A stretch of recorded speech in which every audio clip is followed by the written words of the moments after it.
A new force has rolled into Ukraine's eastern regions, and it has Ukrainians and pro-Russian separatists worried. The Vostok Battalion from Russia's volatile North Caucasus region of Chechnya arrived on May 25th to the cheers of hundreds of locals in Donetsk while firing their bullets into the air and openly admitting their identity.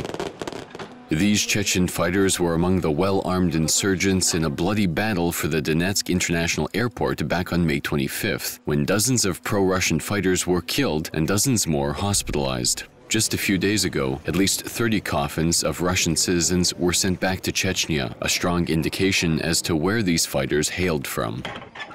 On May 29th, Chechen fighters armed to the teeth broke into the so-called Donetsk People's Republic headquarters and kicked out many of the pro-Russian separatists. The group then led Western journalists on a tour of the building that they took from the militants who had control since March.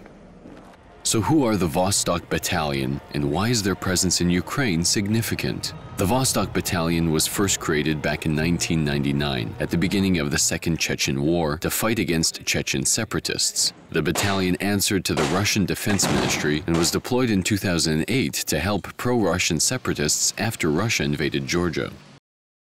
If the Vostok Battalion is still answering to the Kremlin, then these Chechen fighters in Ukraine could be on a mission to take the industrialized East, known as the Donbas, under their control after infighting between pro-Russian separatists threatened to destabilize the separatist movement.